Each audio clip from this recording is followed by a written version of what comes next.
conçoit pas de nouveaux produits en tant que tels, on n'est pas là pour répondre à un nouveau besoin. C'est des besoins qui sont déjà identifiés, donc on réinvente rien finalement, ce sont des grands classiques du jouet, mais on repense la façon de les fabriquer et de les utiliser dans l'économie circulaire justement, donc grâce au recyclage et à la consigne. Dernière ligne droite et puis dernier finaliste à passer ici dans les cieux de Radio Mont-Blanc pour ce grand oral de l'éco-tremplin. On va saluer Pierre Véron. Bonsoir Pierre.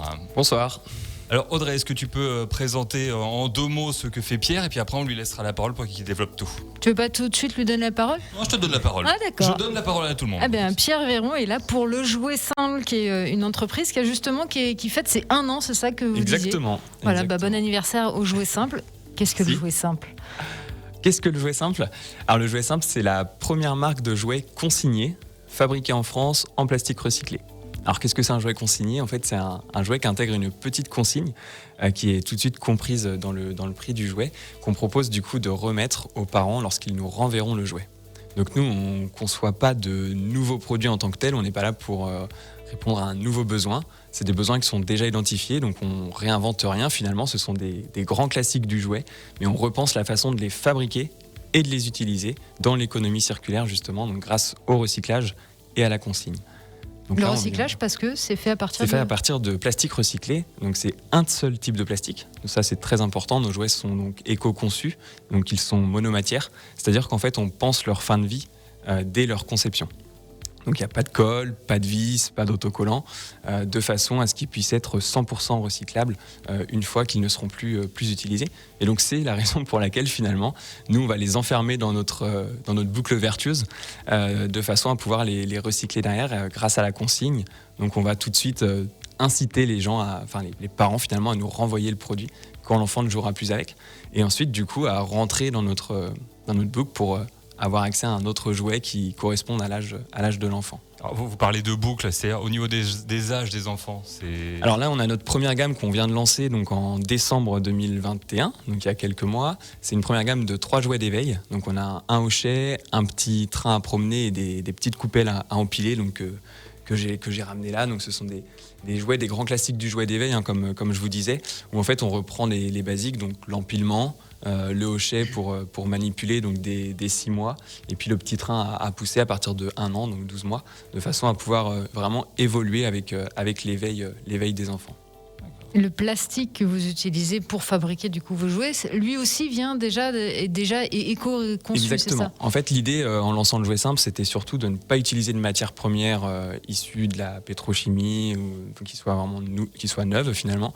Donc, on a sourcé un plastique recyclé. Donc ça, a été un très gros enjeu pour nous, parce que c'est quelque chose qui est encore assez rare sur le marché du jouet, parce qu'en fait, il faut répondre à des normes qui sont très strictes et donc trouver cette source de plastique recyclé. Donc, on a réussi à mettre en place cette filière à notre échelle avec un partenaire et donc un plastique. Donc on est sur du PEHD, donc c'est le même type de plastique qu'on peut avoir sur les flacons, dont les flacons de gel douche par exemple ou les bouteilles de lait sont fabriquées, qui a la particularité d'être plusieurs fois recyclable, à peu près 10 cycles de recyclage. Et donc nous on utilise un cycle finalement déjà, puisqu'il est recyclé, et ensuite le but c'est que ce plastique reste chez nous finalement grâce à la consigne demain. On va donner la parole au partenaire maintenant. Le partenaire, c'est l'Aliar de la catégorie économie circulaire. Ghislain, directeur commercial. Question. Alors la question, aujourd'hui, on est à la mode des matières un petit peu éco-responsables, justement. Pourquoi avoir choisi de travailler le plastique et pas des matériaux biosourcés comme le bois, par exemple, tout en sachant qu'il faut bien savoir que le slogan « Envoyons du bois » est déjà pris. Par l'Aliar, oui. Très, très bonne question. Donc, c'est pas parce que le slogan était déjà pris qu'on n'est pas sur du bois. Non, la raison, elle est beaucoup plus terre à terre, j'ai envie de dire. En fait, l'idée, quand on lançait le Jouet Simple, on voulait lancer des jouets qui servent à jouer. Ça, c'était super important. C'était super important. Et donc, on s'est dit, qu'est-ce qu'on va fabriquer, à partir de quoi quelle matière on va utiliser. Le bois, certes, a une image éco-responsable, ce qui n'est pas toujours d'ailleurs forcément le vérifier derrière, mais surtout le jouet pour jouer, on s'est aperçu en faisant des études que les enfants préféraient les jouets en plastique, souvent plus adaptés au niveau de la couleur, du poids du produit, de l'appréhension.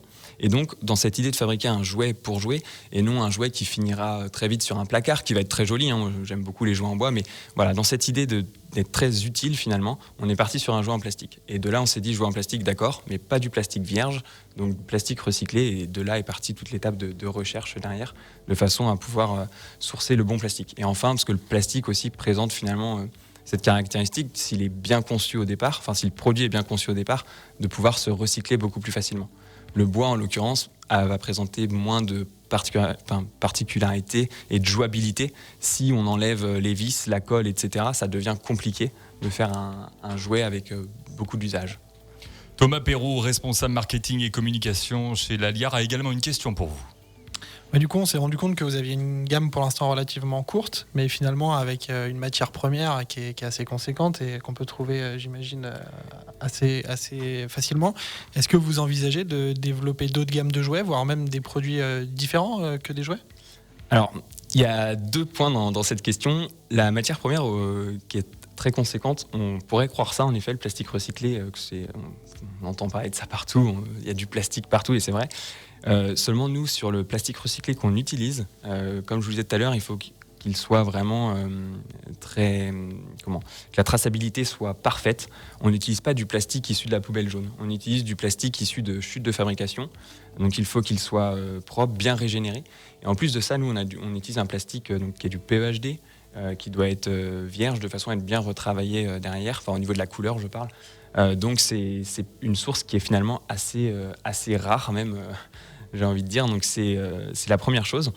Et la deuxième, on va en effet travailler des nouveaux produits. Donc là, nous, on a lancé les 3 premiers jouets en décembre dernier.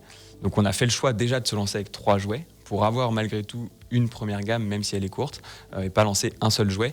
Et puis demain, en effet, on va lancer des nouveaux produits sur les enfants 3-4 ans, puis 4 à 6 ans. Donc là, on en a un nouveau qui va sortir au mois de septembre notamment, donc très prochainement. Voilà, si vous voulez plus d'infos, je suis sûr qu'il y a le site Le Jouet Simple. Tout à fait. Pour retrouver toutes les infos. Pierre Véron, donc, qui représente Le Jouet Simple, des jouets en plastique recyclé, mais pas que, vous l'avez compris en l'écoutant Pierre.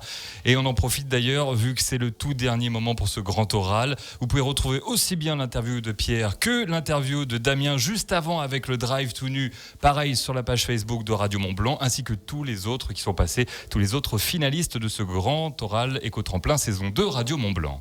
Exactement, vous faites partie du panel des auditeurs. Envoyez-nous un petit message ou appelez-nous, tiens. Exactement, 04 50 58 24 09 pour désigner votre coup de cœur. Parce que vous faites partie également, on parle du jury qui est là pour trancher aussi, mais vous également, auditeurs Radio Mont-Blanc, vous êtes les bienvenus. Merci à Laliar, à tous les deux d'être venus également dans ce studio. Merci à vous. Et puis à très vite pour la suite, parce que c'est pas fini l'éco-tremplin, croyez-moi, il y aura encore pas mal de choses à suivre. Exactement, il y aura aussi la grande cérémonie, on va dire qui sont les vainqueurs. Ça, on attend encore un petit peu. Pour l'instant, rendez-vous sur les réseaux sociaux. Bonne soirée à vous tous. Merci, messieurs. Merci beaucoup. Bonne soirée, merci. Et merci Audrey, bien sûr. Et bonne soirée.